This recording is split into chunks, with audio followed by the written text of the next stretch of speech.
Shinta News and Talk. Menteri Keuangan Purbaya Sadewa menggulirkan wacana pengurangan tarif PPN atau pajak pertambahan nilai. Kebijakan ini diharapkan memperkuat daya beli masyarakat sekaligus menggerakkan sektor konsumsi.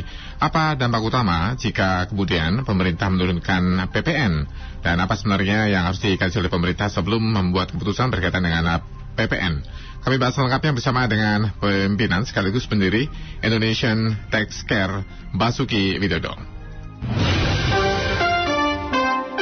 Shinta News and Talk. Pak Basuki, selamat pagi Pak Basuki. Pagi. Sebelum pemerintah kemudian mengumumkan soal kajian PPN, kita minta masukan dari Pak Basuki. Apa dampak baik buruk maupun juga baiknya berkaitan dengan PPN jika diturunkan, Pak Basuki? Gini, ya tentu dampak positifnya lebih banyak ya dengan penurunan ini. Kalau dampak negatifnya tentu menurunkan yang namanya penerimaan ya dari kenaikan PPN yang dari 11 jadi 12. Tapi saya pikir kenaikan ini tidak menimbulkan secara signifikan bagi dampak perekonomian bangsa Indonesia, bahkan menurunkan daripada kondisi ekonomi di mana omset perusahaan menurun, daya beli masyarakat juga menurun dan lain sebagainya. Jadi kalau saya pikir pemerintah harus menurunkan PPN tersebut bila perlu menjadi 10% lagi seperti sejak awal. Karena sebenarnya kenaikan 11% menjadi dari 10 menjadi 11 kemudian dalam waktu cuma 2 tahun 9 bulan menjadi 12 itu sebuah target yang terlalu ambisius di mana kondisi Indonesia pada saat itu kan kurang mendukung gitu loh. Lagi pula kan kita juga baru lepas dari COVID ya 11 Maret 2020. Jadi pemerintah dalam hal ini harus mengevaluasi ulang atas target-target yang terlalu ambisius terhadap pajak ini. Karena saya berkali-kali bilang 1 Januari Elsinta pernah wawancarai saya sebagai hadiah ulang tahun bagi bangsa Indonesia kenaikan PPN ini. Saya katakan itu terlalu dipaksakan dan lebih kepada target yang melanggar banyak prinsip-prinsip keadilan dan prinsip-prinsip kepastian hukum. Keadilan perpajakan ya? Keadilan perpajakan, betul. Nah, kalau dari konteks sikap pun kemudian ada wacana diturunkan, kapan bisa dilaksanakan? Karena ini berkaitan dengan sistem perpajakan nasional kita yang sudah diformulasikan di era menteri sebelumnya, yaitu di Bu Sri Mulyani, Pak Basuki. Iya, jadi kalau diturunkan ya sesegera mungkin, karena ekonomi kita tidak pendukung ya dalam atas kenaikan PPN tersebut ya. Jadi begini, perdebatan yang terjadi selama ini hanya target itu yang jadi masalah. Sedangkan yang menjadi dasarnya itu yang diabaikan. Dasarnya apa? Ya tentu pertumbuhan ekonomi, ya tentu yang namanya daya beli masyarakat. Kemudian penurunan inflasi, kemudian juga nilai rupiah dan lain sebagainya. Itu yang tidak pernah diperhatikan gitu loh. Jadi orang semua berdebat pembuat kebijakan atas target-target pajak yang terus dinaikkan, tapi mengabaikan kondisi-kondisi yang terjadi termasuk korupsi. Korupsi ini kan luar biasa ini. Sampai sekarang dengan Menteri Keuangan itu membuka pengaduan, itu bukannya korupsi ini berhenti, bukan. Pajak ini semakin, kalau saya lihat di akar rumputnya semakin merajalela. Bahkan saya temukan orang-orang yang tidak punya keahlian secara ilmu perpajakan dan tidak punya izin terhadap pengurusan pajak. Mereka masuk ke bidang-bidang pajak gitu. Mengurus yang tujuannya cuma apa? Untuk lahan basah. Arahnya ke negosiasi. Negosiasi, tawar-menawar. Iya, banyak itu. Bahkan saya itu banyak yang meminta kuasa pajak saya untuk mereka bisa masuk ke kantor pajak untuk ngurusin pajak. Dan saya cuma dibayar ya sekedarnya aja sebagai uang rokok gitu loh. Untuk mereka bisa masuk ke kantor pajak untuk bisa bernegosiasi. Negosiasi semua. Jadi yang sekarang harus dilakukan oleh Pak Purbaya harus mengembalikan sistem pajak kepada self-assessment. Yang kedua, harus melakukan reformasi atas pajak untuk pajak itu bukan target. Sebab kalau ini masih pajak ini masih dalam pengertian target, maka ini akan menjadi sebuah perdebatan terus. Akan hanya tambal sulam dari problem-problem pajak Indonesia gitu loh. Ya seperti ini. Apakah pajak ini harus diturunkan atau bagaimana? Terus bagaimana memperbaiki korupsi? Oh ya, tangkepin aja orang-orang ini, buka posko pengaduan. Sekarang baru berapa hari saja sudah 20.000 pengaduan. Dan ini mau diapakan gitu? Kan tidak mudah. Dari kasus-kasus yang ada ini untuk dibenahi. Terus kalau ada kasus 20.000 hanya beberapa hari saja, terus bagaimana cara menyelesaikannya? Ini kan suatu masalah yang tidak simple, tidak mudah gitu loh. Makanya apa? Yang harus dilakukan adalah melakukan reformasi untuk membangun sistemnya, sistem yang lebih jelas, bukan tambal sulam seperti ini. Saya curiga, saya melihat ada indikasi lebih kepada membangun semacam pencitraan, karena ada seolah-olah bahasa-bahasa yang dibangun, apa yang dibangun oleh kementerian yang lama dengan rezim yang lama itu sebagai sesuatu yang jelek dan salah. Padahal selama ini yang dilakukan oleh yang lama pun menganggap pada zaman itu mengatakan bahwa inilah yang terbaik yang kami berikan kepada rakyat. Nah sekarang ini mau dibangun lagi dengan membangun opini-opini seperti ini gitu loh. Jadi kalau memang mau benar-benar dibenahi, harus dibenahi secara menyeluruh, bukan tambal sulam seperti ini gitu loh.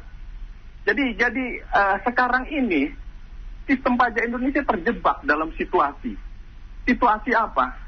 Situasi kegagalan, situasi jalan buntu, di mana pajak menjadi mengambil porsi 80%. Instrumen penting pendapatan negara. Ya. Betul, instrumen penting bagi APBN. Tapi di balik ini kondisinya masyarakat dalam kondisi ketakutan. Pajak hadir menjadi momok, korupsinya merajalela, daya beli masyarakat juga menurun, ekonomi kita juga melemah. Akhirnya apa? Kebijakan-kebijakan yang diambil, kemarin ada wacana untuk membuat teks amnesti, kemudian wacana-wacana untuk menaikkan PPN atas gula. Ini kan sebenarnya cara-cara kebijakan yang sama seperti juga di zamannya yang sebelum ya, Pak Purbaya. Kesannya gini Pak Basuki, yang ditangkap oleh masyarakat ya, kesannya pemerintah hanya tahu cara mengambil uang dari masyarakat tanpa kemudian memperdulikan soal faktor keadilan tadi yang kita bahas di awal ya, keadilan pajak. Kalau mau dibikin sistem keadilan perpajakan sehingga masyarakatnya dengan sukarela membayarkan pajak untuk pembangunan negara, bagaimana Pak caranya Pak? Ya tentu begini, itu kan dasar-dasar yang dibangun pada waktu reformasi tahun 83 itu jelas bahwa membangun sebuah sistem yang adil, yang bersih, yang sederhana, sistem yang sederhana. Tapi ke arah sekarang ini sudah jauh daripada cita-cita yang diharapkan pada waktu reformasi tahun 83. Sistem sekarang, aturan sekarang semakin rumit. Kemudian korupsi semakin merajalela gitu loh. Lagi, ya itu bahwa pajak sendiri tidak memberikan penguatan kepada masyarakat. Padahal dulu dikatakan sebagai instrumen untuk mendistribusikan pendapat, pemerataan, keadilan. Tapi arah-arah itu tidak pernah dibangun. Dari tahun ke tahun hanya bicara tentang target. Sehingga kenaikan PPN tahun 2005, Januari 2005 itu banyak sekali melanggar prinsip-prinsip aspek keadilan tadi. Hukum. Ya. Tadi saya mau fokus ke PPN dulu sebelum nanti kita luaskan ke soal keadilan perpajakan, terutama soal bagaimana PPN instrumennya kalau berkaitan dengan dampaknya ke kelas masyarakat. Kalau ngomong soal keadilan kan ada punya porsi-porsi tertentu gitu ya. Yang saya ketahui misalnya PPN itu adalah pajak yang paling nggak adil. Makanya ketika dibesarkan maka semakin besarlah jurang ketidakadilannya. Sebelum dibahas nanti dengan Pak Basuki, kita ke pendengar dulu ya. Ada Pak Dadi di Tangerang. Selamat pagi Pak Dadi.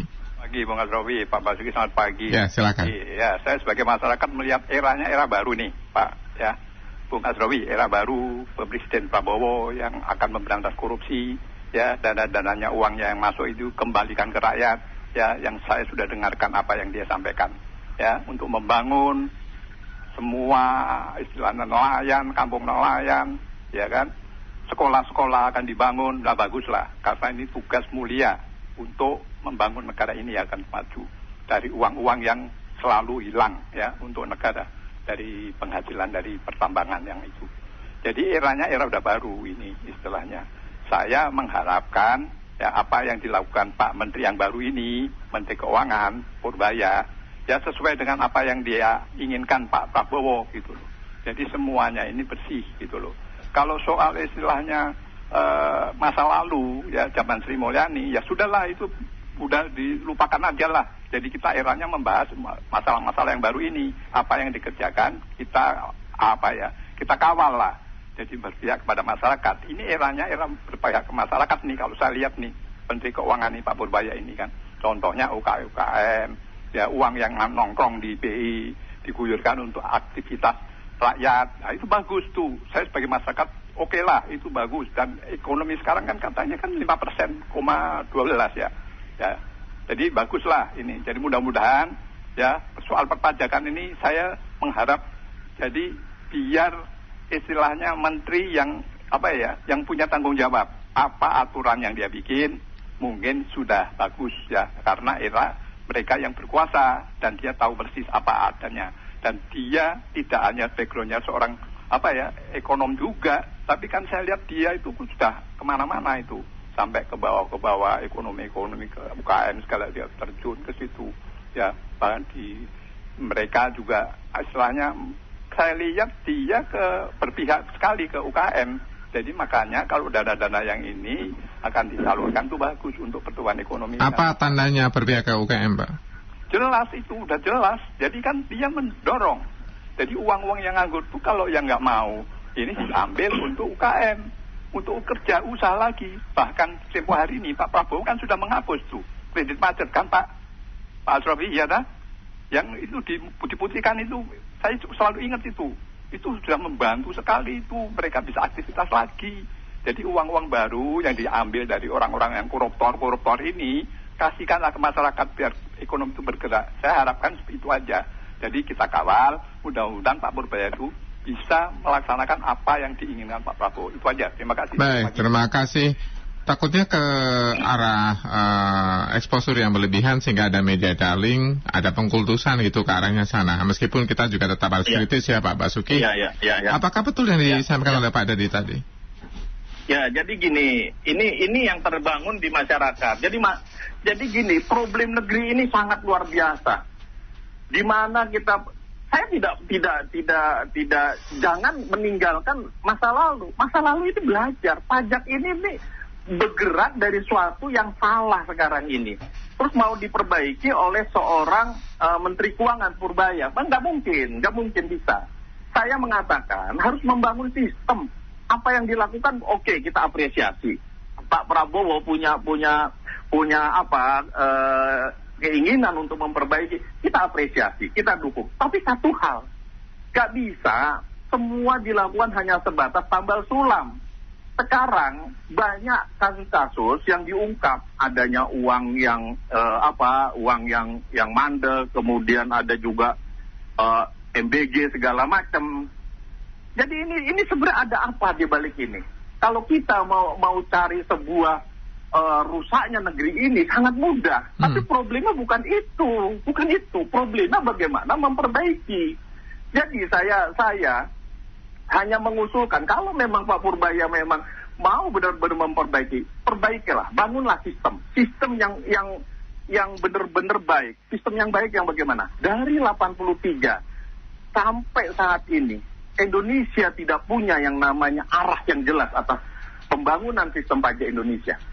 Pembangunan pajak itu hanya pada target. Itu yang selalu dibahas dari tahun ke tahun.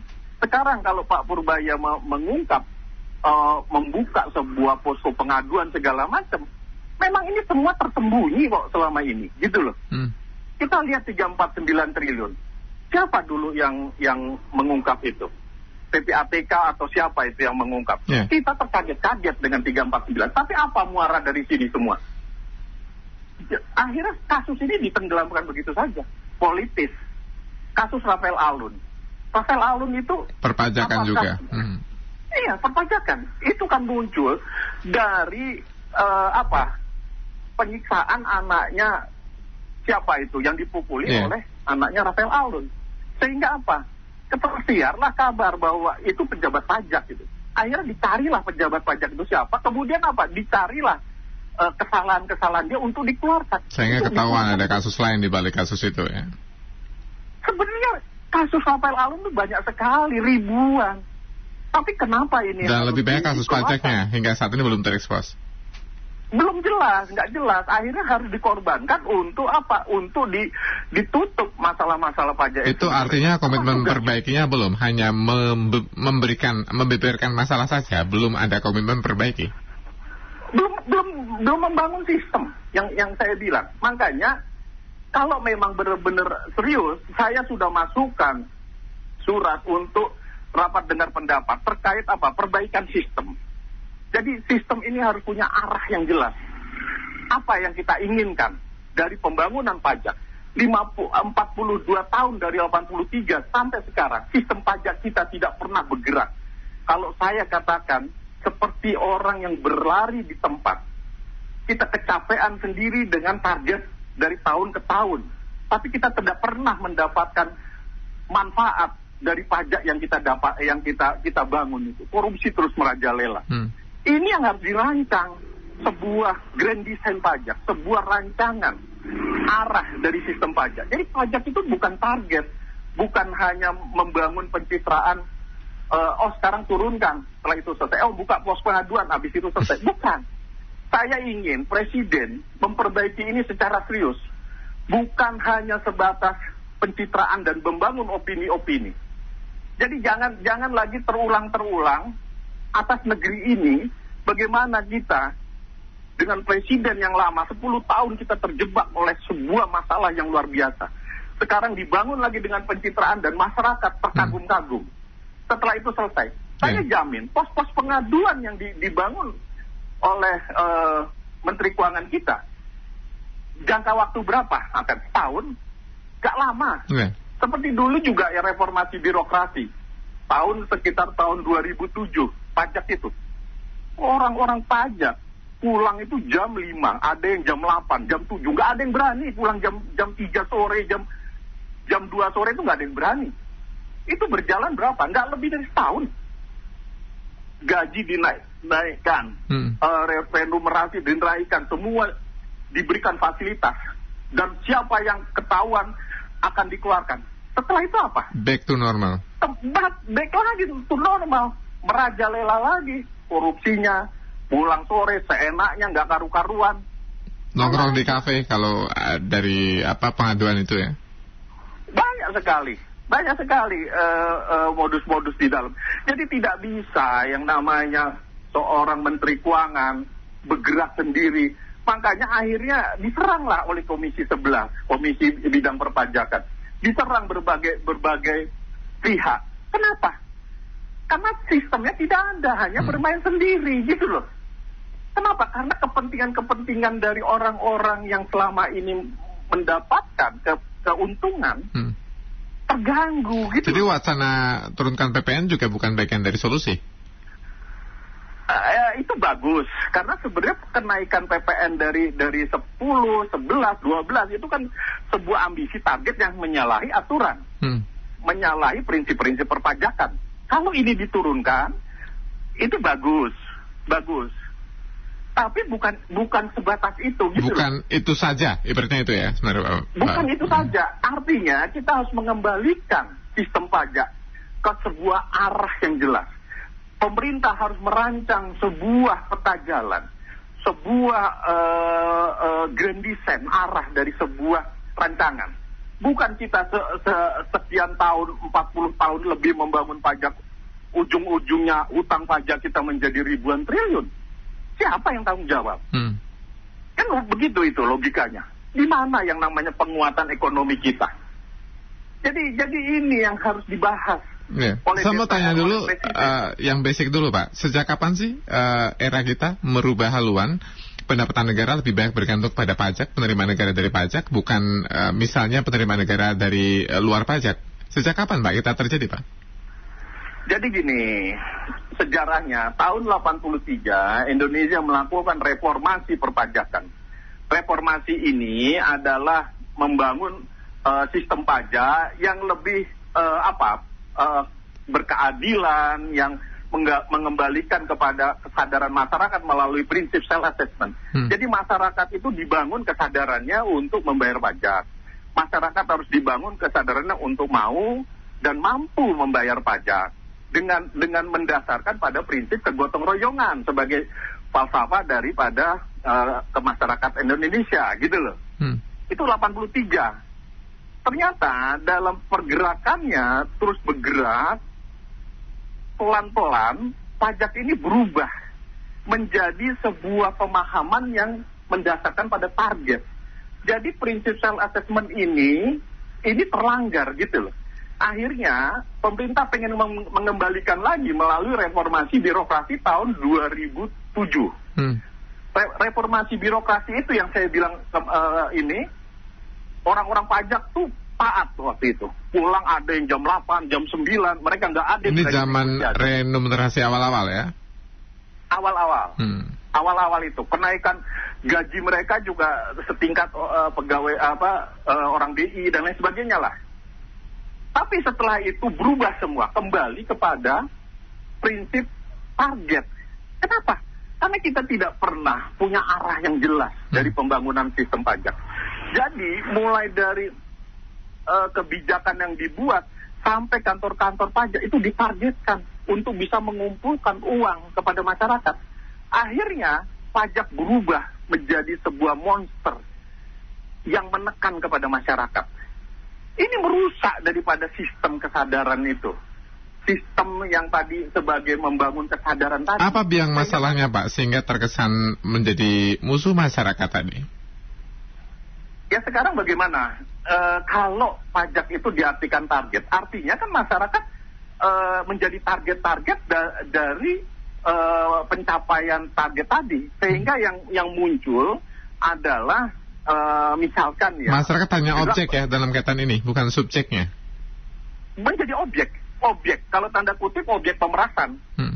Padahal dalam undang-undang dikatakan bahwa pajak masyarakat itu adalah subjek pajak yang harus dibina kesadarannya untuk mampu dan mau membayar pajak. Sehingga sadar bayar sendiri, mengakui berapa jumlah pajak yang harus dibayarkan. Seperti itu. Iya. Artinya masyarakat harus ditumbuhkan kesadarannya. Tapi dalam perkembangan sekarang ini semakin mengerikan dan itu menjadi sebuah momok hadir. Pajak itu menjadi momok yang menakutkan.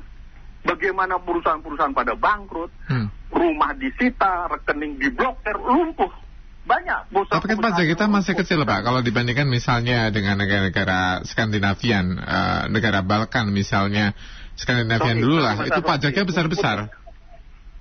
Sorry, putus-putus. Ya, bagaimana? Kan pajak kita masih kecil. Kenapa jadi terkesan momok? Kalau kita bandingkan negara Skandinavian misalnya, pajak mereka bisa besar-besar tuh Pak. Kalau PPh saja mereka bisa 50% dari pendapatan mereka dipotong untuk negara loh. Itu yang saya maksud. Skandinavia itu negara yang sudah merancang pajaknya secara bagus. Sedangkan kita hanya mendasarkan pada target. Kita ada kelebihan aja kalau di negara-negara maju, itu otomatis dikembalikan kelebihan pajak. Kalau kita enggak, kita akan menghadapi pemeriksaan. Kalau ada pemeriksaan, maka masyarakat itu seperti pesakitan gitu loh. Seperti orang yang dituduh melakukan penggelapan. Koreksi habis. Diacak-acak gak karu-karuan. Udah gak tersangka. Argumentasinya gitu loh. AR. Jadi gini, Mas Asrowi. Tahun 2007, pemerintah waktu reformasi birokrasi membentuk yang namanya akun representatif. AR ini bertugas sebagai konsultan free atau bahasanya apa? Yang yang membangun kesadaran masyarakat. Jadi mereka memberikan penyuluhan, bimbingan agar masyarakat itu mau dan mampu membayar pajaknya. Penyuluh masyarakat lah ya lebih tepatnya. Penyuluh masyarakat. Karena apa? Karena kantor pajak itu punya fungsi 3. 1, membangun kesadaran pajak masyarakat melalui sosialisasi aturan. Yang kedua, melakukan pemungutan pajak. Yang ketiga, pengawasan. Tapi fungsi pembinaan ini diabaikan. Akhirnya AR ini tahun 2017 kalau nggak salah itu berubah bentuk. Mereka menjadi bukan penyuluh tapi lebih kepada memata-matai gitu. Apa? Jadi apa? Memata-matai masyarakat. Memata-matai masyarakat. Melalui yang namanya SP2DK gitu loh. Surat pemberitahuan, permintaan, keterangan dan data kepada masyarakat. Bukan PPNS ya? Bukan yang menindak hukum bukan ya? Bukan penyidik pajak bukan? Bukan. Jadi gini prosesnya. Saat kita kan sistem self assessment. Sistem self assessment itu jadi masyarakat yang menghitung, melaporkan dan membayar sendiri pajak ke pemerintah, ke kantor pajak setempat. Nah, setelah itu dilaporkan, nanti diteliti oleh kantor-kantor pajak. Nah, AR menjadi petugas yang pertama kali melakukan penelitian itu atas laporan-laporan pajak yang dibuat oleh masyarakat yang dibayar. Nah, AR ini karena bahasa tadi judulnya target, akhirnya lebih pada mencari-cari gitu loh. Bukan melakukan karena ada target tadi ya, betul. Karena target. Ini akhirnya berarti quantity di atas quality gitu ya, ujungnya sebenarnya Pak Bas ya? Iya, itu yang dibahas dari tahun ke tahun. Itu yang selalu menjadi diskusi di kantor-kantor pajak. Berapa targetnya? Tapi berapa banyak orang yang menderita, berapa banyak orang yang tertolong dari sistem perpajakan misalnya. Iya, perusahaan yang bangkrut dan lain sebagainya. Karena apa? Karena kalau pada saat target ini makan neraca, semua yang ada salah. Ini kenapa ada setoran uang kayak misalnya gini, laporan dari masyarakat ke Intak. Ini ada rekening sebesar 4 miliar. Ini apa? Langsung dipanggil itu melalui SP2DK. Dari SP2DK dikatakan bahwa ini sumbangan Pak, karena kami yayasan. Oh, sumbangan artinya harus kenain pajak. Semua bahasanya itu target gitu loh. Kemudian ada rekening. Ini rekening dari mana? Oh Pak, ini rekening dari keluarga yang dititipkan kayak ini kayak kasusnya Leoni kali ya, yang terakhir soal waris itu ya, atau hibah atau apalah bahasanya. Tapi sebelum lebih dalam ya, nanti ini ngomongin soal pajak tuh seru soalnya. Semua orang kena masalah soal pajak. Ada Pak Arta di Jakarta. Pagi Pak Arta. Ya, selamat pagi Pak. Ya Pak Arta silakan, ini ada Pak Basuki nih. Ya, saya kan sempat tergelitik tadi ya tentang sistem pajak yang di Skandinavia ya. Karena kebetulan kan saya kan juga kuliah di luar negeri di Inggris ya. Jadi saya setidaknya ngerti lah sistemnya pajak mereka tuh gimana gitu. Jadi ibaratnya mereka ini sudah bukan masalah soal pengembalian juga, tapi masalahnya distribusi pajak itu mereka sudah ada tujuannya. Jadi kayak jaminan jelas gitu. Sekolah, buat pendidikan, kesehatan. Jadi emang kayak pendidikan gratis gitu loh untuk warga lokal. Memang jadi kembali ke masyarakat semua gitu maksudnya Pak Arta? Iya, kembali ke masyarakat semua. Jadi kita tuh nggak usah bayar yang namanya SPP. Terus ini semuanya sudah disiapkan oleh pemerintah. Jadi pajaknya tinggi, tapi kenapa orang pada senang semua? Karena pemerintah tuh nge-cover semua kebutuhannya. Jadi public services aman ya kalau di sana Pak Arta? Pelayanannya itu. Jadi misalnya saya masuk rumah sakit di sana, mereka pemerintah udah cover biayanya gitu. Atau saya mau sekolah sampai S2, S3 sebagai warga lokal di sana ya di cover juga gitu. Jadi tinggal gimana aja memanfaatkan pajaknya gitu. Kuncinya apa Pak kalau berdasarkan pengalaman Pak Arta? Kuncinya apa? Biar masyarakatnya tuh kayak ikhlas gitu. Nah, jadi kayak kita tuh gimana ya, impresinya kita ke pemerintah, masalah kan di Indonesia mungkin lagi buruk ya. Tapi kalau secara di luar itu ini selama kita tuh puas gitu lah ngerasain pelayanan pemerintah itu dari pajak itu kembali ke kita tuh dalam bentuk apa? Kita dalam bentuk pelayanan pajak, terus transportasi atau pendidikan gitu. Nah kita kan jadi jadi kita mendorong kita rasakan manfaatnya, betul. Jadi makin kita ngerasain manfaatnya, kita makin kedorong lagi buat ngebantu gitu. Selama kembali ke Indonesia, apakah sudah merasakan manfaat pajak yang dibayarkan, Pak Harta? Saya sih enggak ya. Enggak kerasa sama sekali ya. Lagi Marta ya, lagi Marta. Ya. Ini prinsip keadilan pajak kali Pak Bas yang kita bahas dengan Pak Harta barusan. Jadi itu jelas tadi yang saya katakan. Jadi harus kembali kepada rakyat. Berkali-kali saya bilang pajak ini bukan menjadi sebuah kekuasaan yang dikuasai oleh pemerintah, oleh pejabat-pejabat. Sehingga apa? Pejabat-pejabat itu jalan-jalan ke luar negeri, pejabat-pejabat itu joget-joget, kemudian seenaknya buat undang-undang. Itu bukan begitu. Karena masyarakat ini melihat, mendengar. Masyarakat ini merekam. Ini yang akhirnya masyarakat tuh menjadi benci gitu loh. Jadi pajak ini harus kembali kepada rakyat. Tidak boleh negara mengambil. Untuk apa? Untuk kesejahteraan, untuk keadilan. Saat masyarakat merasakan keadilan itu, maka tumbuhlah kesadaran itu. Gitu loh. Nah, jadi nanti pemerintah itu cari uangnya dari mana? Ya tentu dari pajak bisa diambil, tapi juga dari pertumbuhan ekonomi, dari kegiatan-kegiatan ekonomi masyarakat. Jadi sangat mudah untuk dapetin uang. Kalau sekarang kan tidak semua bertumbuh kepada pajak. Akhirnya pajak itu untuk segala macam kegiatan-kegiatan yang sifatnya belanja pemerintah, rakyat, belanja pemerintah, bahkan dikorupsi, bahkan jalan-jalan ke luar negeri dan sebagainya. Dan pejabat-pejabat kita bersikap arogan. Ini yang menyakitkan masyarakat, gitu. Jadi harus ada penguatan. Apa bedanya pajak dengan upeti, Pak Bas? Oh, jelas berbeda. Kalau upeti itu kan memang bahasanya itu kan pungutan, tapi di zaman itu dipungut oleh raja, oleh pemerintah yang berkuasa saat itu upeti. Dan masyarakat itu tidak berdaya atas itu, tapi masyarakat itu kan nanti akan mendapat jaminan semacam bahwa ini kerajaan ini dikuasai oleh seorang raja dan lain sebagainya. Jadi jatah ya, upeti itu ya? Jatah penguasa, gitu maksudnya. Upeti itu jatah penguasa.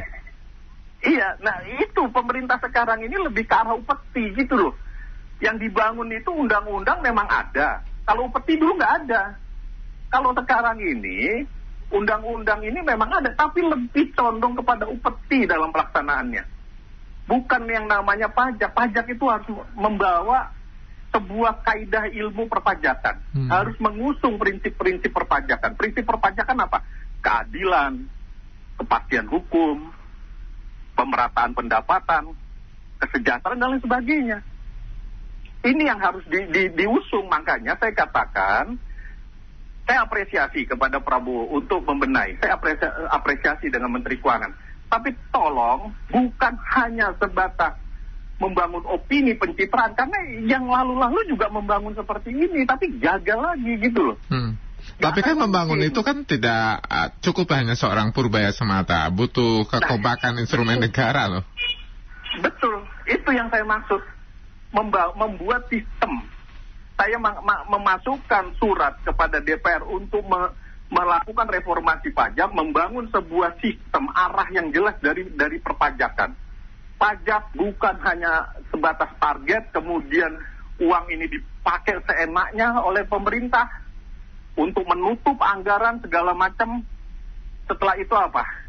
Kembali lagi kepada target. Dari tahun ke tahun hanya diperas masyarakat itu. Mumpung ada Purbaya yang kelihatannya mau membuat masyarakat lebih puas gitu, jika kemudian ke depannya minimal tahun 2026, jika pun masih ada waktu untuk dirubah ya, bagaimana caranya untuk bisa merubah pola itu agar pajak tidak jadi instrumen utama, tapi jadi instrumen yang secara sukarela maupun jadi utama ya, secara sukarela dibayarkan masyarakat untuk pendapatan negara. Caranya bagaimana, Pak?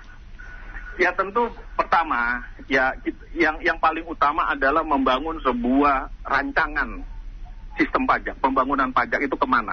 Akan dibawa kemana sistem perpajakan? Bukan target, bukan menutup semaksimal mungkin atas APBN. Itu salah. Yang kedua, pajak ini harus dirubah dengan apa? Sebuah optimal, titik optimal berapa yang bisa ditarik oleh masyarakat. Itu yang harus dirancang, bukan maksimum target, tapi titik optimal berapa pajak itu. Kemudian pelan-pelan harus mengembalikan kepercayaan masyarakat. Jadi prinsip penyadaran kepada masyarakat harus kembalikan. ini bukan pekerjaan yang mudah, karena bertahun-tahun masyarakat itu diteror dengan masalah pajak, dan semakin kesini semakin mengerikan, gitu loh. Sekarang ini harus dikembalikan. Tidak bisa seorang Purbaya mengembalikan ini, tapi harus rancangan yang matang, dan itu harus dibangun melibatkan eksekutif dan juga legislatif ya, bersama-sama kan? Oh iya, jelas. Dan masyarakat nanti harus menyadari bahwa pajak itu memang untuk kesejahteraan kalau itu sudah dibangun. Nah, disinilah nanti. Ini salah satu, apakah ini bentuk ketidakadilan? Saya dapatkan sebuah informasi dari Pak Olga di Tangerang. Kata Pak Olga gini ya, sistem perpajakan kita memang luar biasa karena menganggap masyarakat sebagai sumber cuan saja oleh pemerintah. Contohnya adalah PPh bagi uang pensiun. Padahal dalam tabungan pensiun itu adalah uang gaji yang dipotong yang sudah dikenai pajak terlebih dahulu sebelumnya. Ketika diberikan kepada masyarakatnya, maka uang pensiun itu juga dikenakan PPh. Bahkan besarannya juga luar biasa, itu hingga 25%. Double pajak dong artinya kalau kayak gitu sistemnya. Betul nggak Pak Abbas? Ya itulah karena target. Jadi bahasanya pensiun ini kan sebenarnya untuk dinikmati di hari tua. Orang nggak ada produktif lagi. Pensiun itu uang yang disisihkan dari gaji yang sebelumnya sudah dipotong pajak kan, betul? Itu kan dari ini, bukan sebenarnya bukan itu kan dari asuransi yang dibayarkan. Asuransi itu kan jadi pengurang. Iya, dari gaji kita kan, pengurangannya dari gaji kita yang sudah dikenai pajak terlebih dahulu sebelumnya ketika dibayarkan, ketika kita masih kerja. Betul. Jadi pensiun kan ada dua, dalam bentuk pesangon atau dalam bentuk yang namanya dibayarkan kepada iuran jam sostek. Nah, pada waktu bayar iuran jam sostek itu boleh jadi pengurang atas gaji kita. Jadi belum dipotong pajaknya. Pada saat nanti pensiun terima uang baru dipotong. Itu dipotong. Jadi tidak double tax. Okay. Tapi problemnya bukan di situ. Problemnya orang pensiun itu kan orang yang sudah tidak produktif lagi. Artinya seharusnya dibebasin dari pajak. Mereka kan sudah menikmati hari tua bersama cucu, seharusnya tidak dikenakan, dibebaskan. Karena soal keadilan ya, ada proporsi kemampuan sebenarnya ya di situ ya Pak ya. Maksudnya keadilan kan ada proporsi kemampuan. Ada orang yang produktif, ada orang yang memang sudah nggak produktif. Artinya kan tidak boleh disamakan treatmentnya oleh negara. Oh jelas. Itu yang saya bilang harus ada rancangan. Jadi tidak bisa pajak itu dibuat tambal sulam seperti ini gitu loh. Sekarang ini kan banyak orang-orang yang dilibatkan dalam rancangan undang-undang pajak ini yang secara latar belakang tidak memiliki kapasitas, tidak memiliki kemampuan terkait pemahaman pajak. Seperti misalkan orang-orang dari lembaga-lembaga LSM, itu kan banyak dilibatkan. Nah, saat merancang itu banyak akhirnya ide-ide itu muncul hanya pada target gitu loh. Jadi bahasa-bahasa pajak ini sekarang udah saya pikir udah tumpang tindih lah. Akhirnya apa? Yang dikatakan tadi sebagai uang pensiun ini sebagai sebuah ketidakadilan. Banyak sekali aturan-aturan yang melanggar dari keadilan itu banyak sekali di lapangan, di undang-undang itu sendiri. Itu banyak sekali gitu loh. Kalau kita ungkap, kita akan bingung benahinya bagaimana. Makanya yang paling pokok harus dirancang adalah sebuah arah yang jelas, sebuah peta jalan untuk membangun sistem pajak kita yang menuju keadilan. Jadi nggak bisa orang seenak-enaknya buat kebijakan itu hanya dengan dasar dasar-dasar bukan keilmuan pajak. Seperti kemarin wacana untuk menaikkan pajak atas gula. Itu kan sudah banyak melanggar prinsip-prinsip filosofi perpajakan gitu loh. Hanya karena apa? Anak-anak milenial banyak yang gemuk, banyak yang kegemukan. Akhirnya apa? Gula dikenakan pajak dengan harapan nanti anak milenial ini bisa jadi kurus. Itu kan udah nggak masuk akal itu. Tapi kan bisa saja hasil pajaknya untuk dana rehabilitasi mereka-mereka yang overweight gara-gara gula misalnya. Bukan, itu kan lain lagi permasalahannya. Artinya pajak ini kan kalau mau dikembalikan ya itu tadi dalam bentuk sekolah-sekolah, dalam bentuk Jangan-jangan yang soal gula tadi sistemnya kayak cukai, bukan sistem pajak, beda lagi mungkin, Pak. Cukai ada lagi, gula untuk cukai ada lagi. Ya itu saya pikir bukan itu masalahnya. Masalahnya ini kita itu masih menangkap memahami pajak itu hanya sebatas target, kemudian pajak itu tidak kembali kepada masyarakat. Bagaimana sekarang orang kuliah kedokteran itu bisa ratusan juta, bahkan bisa miliaran, coba. Itu udah nggak masuk akal. Nah, seorang mahasiswa dari Fakultas Kedokteran bisa mengabdikan ilmunya yang dimana ilmunya itu sebagian besar adalah ilmu sosial, membantu masyarakat. Tapi dimulai dari kos yang besar, kapital yang besar. Nah itu yang ada di pikiran kan harus kembali itu duit itu kan. Nah, iya. Negara balik modalnya gimana? Menjaminkan. Iya, negara harus menjaminkan. Padahal kerja di bidang kemanusiaan itu nggak boleh kemudian ada ya ibaratnya nyari untung lebih gitu ya, ya sekadar. Nggak boleh. Negara harus hadir di situ. Bagaimana sekarang masuk UI? Puluhan juta kok, iya kan? Jadi nggak bisa negara itu pajak ditarik luar biasa, kemudian sekolah bayar luar biasa, kemudian kita juga ngurus surat keterangan kasih duit lagi gitu loh. Itu kan semua duit kita itu. Iya. Buat surat surat keterangan kelakuan baik. Bayar 20.000 kan? Seharusnya nggak bayar, Pak. Seharusnya sih nggak bayar itu. SKCK ya, seharusnya nggak bayar. Kemana yang menjadi pertanyaan nah, kita kan kita harus bedakan mana pajak, mana pungli. Nanti takutnya pusing lagi. Satu benar terakhir ya, boleh ya Pak Bas ya. Pak Dedi di Jakarta Barat. Pak Dedi pagi, Pak Dedi. Halo Pak Dedi. Halo, selamat pagi. Waalaikumsalam, selamat pagi, silakan Pak Dedi. Halo. Ya, Pak Dedi sudah tersambung kok. Silakan, apa yang disampaikan Pak Dedi? Soalnya kurang jelas enggak gini, saya mau komen sedikit aja mengenai perpajakan di Indonesia. Kalau saya lihat semakin kesini semakin bagus, sama ya mungkin perlu diimprove terus ya. Kalau saya kan pengguna jalan, saya pernah merasakan Jakarta Surabaya, saya lihat, ini pembayaran pajak kita ada hasilnya gitu. Cuma terkadang itu gimana ngomongnya ya, untuk fasilitas-fasilitas umum, ayolah pemerintah kasih kita masyarakat yang nikmat gitu. Jadi kita bayar pajak pun juga nggak sia-sia gitu loh Pak. Dan masalah korupsi ini kadang yang susah memang untuk kita benahin ya, cuma mungkin bertahap kita benahin itu. Tapi minimal fasilitas umum itu harus dibuat masyarakat itu nyaman. Jadi kita bayar pajak itu kesannya nggak mubazir gitu Pak ya, biar ngerasa menikmati. Ya, buat bayarin pejabat hura-hura gitu, kasarnya kan begitu. Maaf kata nih ya, seperti itu.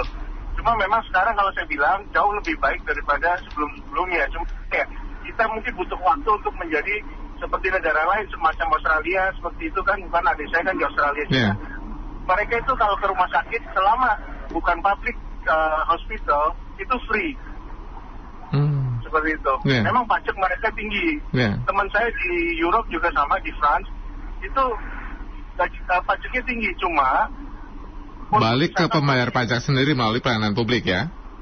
Iya, tapi mereka misalkan melahirkan di rumah sakit selain private hospital, mereka gratis, seperti itu loh. Nah, cobalah, mungkin saya sih berharap dan saya percaya Indonesia bisa seperti mereka, cuma butuh waktu. Saya lihat masyarakat juga sekarang udah semakin bagus. Di fasilitas umum mereka merasa nyaman, keamanan juga udah mulai improve, nggak ada istilah kata copet itu ya sebagian kecil lah gitu, karena mereka nyaman, mereka juga nggak mau merusak fasilitas umum, karena kalau mereka merusak berarti kenyamanan mereka juga berkurang kan. Itulah ya, mungkin itu yang saya mau sampaikan. Baik, terima kasih, menarik Pak Dedi ya, terima kasih. Ini sudah ada improvement sebenarnya kata Pak Dedi tadi, tapi kalau bisa sih lebih banyak manfaatnya dirasakan masyarakat melalui public services. Apakah itu sebenarnya yang diminta oleh masyarakat seperti gambaran dari Pak Dedi, Pak Bas? Iya, jadi memang ya sekarang kita lihat misalkan ya di jalan-jalan protokol Jenderal Sudirman. Itu yang kita lihat Jakarta, karena Indonesia nggak hanya Jakarta loh Pak. Betul, itu yang saya maksud. Jadi yang dikatakan tadi Pak Dedi sebagai udah semakin baik, ya kita berharap itu. Tapi dasarnya dari mana dulu gitu loh. Di mana kita sekolah aja masih mahal, kemudian pelayanan publik juga masih pungutannya luar biasa, masih mahal, buat SIM, buat apa segala macam itu juga masih mahal gitu loh. Ya artinya kan pemerintah itu bertanggung jawab atas seluruh kehidupan negara ini. Terus yang dikatakan tadi sebagai keamanan, sekarang ini kita ini banyak terjadi loh yang namanya perampokan di malam hari itu, geng-geng motor, kemudian memang kalau di Jenderal Sudirman atau Tamrin memang aman, tapi coba minggir sedikit ke arah Bekasi, ke arah Klender dan lain sebagainya itu rawan gitu loh.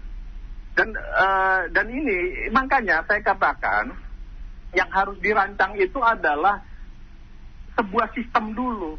Jadi bukan perdebatan seperti ini. Kalau hanya perdebatan nanti ya munculnya ya seperti itu. Bilang ada yang baik, ada yang ini, segala macam. Purbaya ini harapan masa depan. Nggak akan mungkin, percaya deh. Kalau hanya bekerja hanya sebatas seorang yang akan merubah, tapi tidak membangun sistem. Tapi minimal kan kerikil-kerikilnya disingkirkan lah, Pak. Iya, tapi kan kepentingannya si tanda kutip ini loh, itu pasti masuk gitu loh. Jadi tidak bisa membangun secara netral gitu loh. Karena sekarang saya lihat dari Presiden Prabowo sekarang itu kan sekarang ini lebih kepada perang dengan Presiden Jokowi yang lama, sehingga terjadi kelompoknya Purbaya ini dengan kelompoknya Luhut, Sri Mulyani. Jadi bahasa-bahasa itu kan membangun opini seolah-olah yang dilakukan oleh yang lama itu buruk gitu. Oh, karena versus itu. Iya, kalau menurut saya ini politis. Kalau menurut saya, akhirnya apa? Akhirnya masyarakat ini digiring kepada sebuah persepsi gitu loh, seolah-olah apa yang dilakukan oleh Purbaya ini baik. Ya kita apresiasi untuk memperbaiki apresiasi, tapi bukan hanya sebatas itu. Bukan sebatas pada membuka posko, bukan itu, bukan. Karena akan kembali lagi nanti polanya. Korupsi ini merajalela loh, luar biasa loh. 42 tahun kita membangun sistem pajak dan itu sulit untuk ditembus. Sampai sekarang masih masalah. Ini contoh masalah. Kebetulan pagi ini Warung Sarame nih, Pak Basuki ya. Dalam artian ini interaksi luar biasa. Ada cerita dari Pak Roskis. Saya seorang dokter pensiunan ASN, sekarang bekerja di 3 rumah sakit swasta. SPT saya bayar rutin berdasarkan penghasilan dari ketiga rumah sakit tersebut. Beberapa waktu yang lalu di rumah saya dan juga tempat saya bekerja di rumah sakit tadi didatangi oleh 3 orang petugas pajak karena mereka bilang saya tidak melaporkan penghasilan saya dari mengajar atau memberi kuliah pada 3 tahun terakhir ini. Bukankah yang menugaskan saya untuk mengajar sudah memotongkan pajak saya? Padahal SPT juga di awal sudah dilaporkan ya. Petugas ini hampir tiap hari datangi tempat saya untuk bekerja seperti layaknya seorang debt collector. Apakah sistem seperti ini yang didahulukan oleh pemerintah sehingga ada kesan jarak yang jauh antara masyarakat dengan pemerintah sebagai petugas pajak? Ya itu yang dikatakan fungsi pembinaan nggak jalan. Saat fungsi pembinaan nggak jalan, maka masyarakat itu salah atau tidak tahu melaporkan pajaknya, hanya berpikir bahwa ini kan gaji saya, honor saya sudah dipotong oleh rumah sakit. SPT sudah dilaporkan rutin.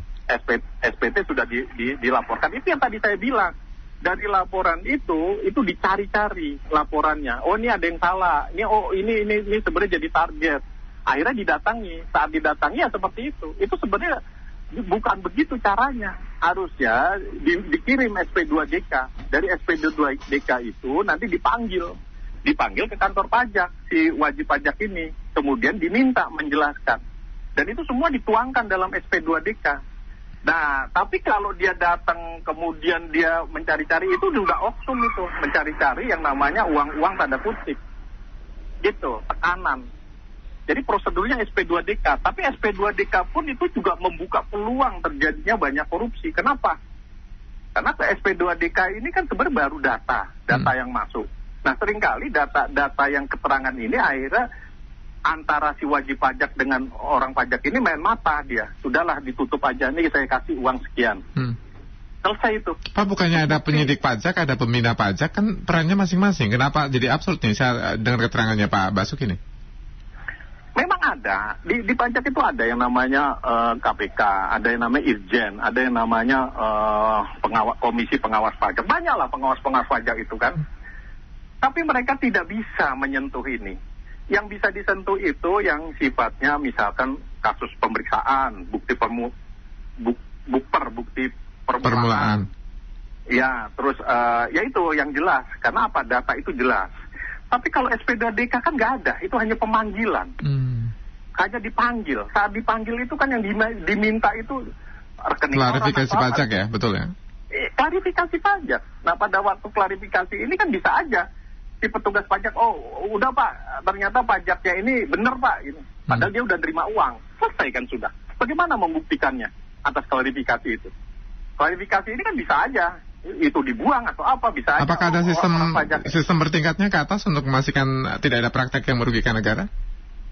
Sorry, nggak dengar putus. Ada sistem bertingkat ke atas tidak agar memastikan tidak ada praktek yang merugikan negara? Misalnya tadi itu, apakah ada sistem berjenjangnya ke atas? Sorry, putus-putus, Mas Asrul. Iya, Pak Bas, sistem evaluasinya ke atas ada nggak, Su? Biar nggak ada praktek kayak tadi tuh, ada nggak?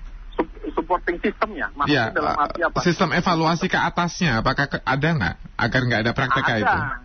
Ada, hanya kan evaluasi ini kan hanya sebatas pada ya itu SP2DK-nya bagaimana, perkembangannya, klarifikasinya bagaimana, kan gitu kan.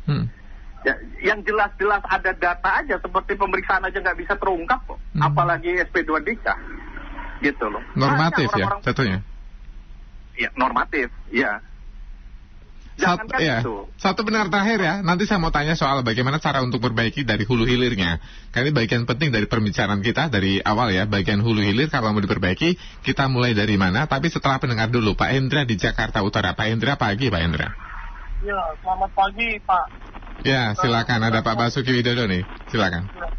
Ya, saya mau komentar aja. Ini sebenarnya kita itu bicara penegakan hukum dulu deh ya. Ini kan aparat pajak, bea cukai gitu ya. Departemen Keuangan ini kan honornya nih paling tinggi gitu loh ya, pegawai-pegawainya. Nah, coba tolong diterapkan. Anda kalau sudah digaji besar, kalau bila ada aparat-aparat Anda di dalamnya yang coba-coba bermain, penegakan hukumnya gimana? Anda saya gaji besar, tapi kalau ketahuan maling saya potong tangannya. Kan begitu. Nah, jadi kita semua nih orang-orang yang dipungut pajak ini pun percaya, mau rela. Oh iya, ini nggak main-main, memang untuk negara. Nah, kalau kita lihat aja, pegawai pajak itu nyari kita udah seperti kita nih maling, tapi mereka sendiri maling itu malah lebih enak banget. Kan jadinya nggak ada keadilan gitu ya. Itu aja sih bagi saya untuk concern saya. Terima kasih. Baik, terima kasih Pak Hendra menyebut soal bagaimana memastikan. Ya, silakan Pak Abbas. Ya, Mas Asrofi, saya nggak dengar sama sekali. Ya. Suaranya putus-putus. Saya jelaskan itu kalau kayak gitu ya. Ringkasan. Ya.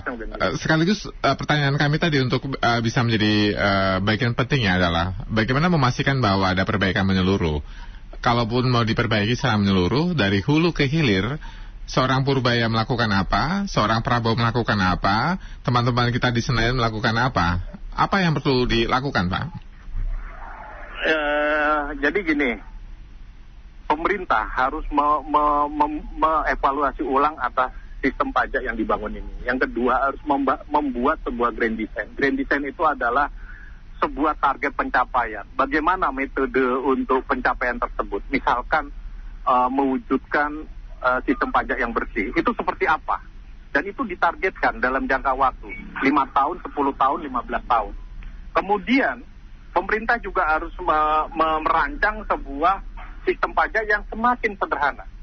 Sederhana ini karena apa? Karena masyarakat nanti akan terbangun kesadarannya, sehingga masyarakat itu tahu yang harus dikerjakan. Kalau sekarang ini sistem pajak itu semakin rumit, jangankan masyarakat awam, konsultan pajak yang setiap hari kerjanya ngurusin pajak aja masih bingung dengan aturan yang sekarang, karena aturan sekarang semakin rumit gitu. Terus yang keempat, yang harus dibangun adalah cita-cita pajak. Cita-cita pajak ini mau kemana sih? Ini yang belum dirancang oleh pemerintah.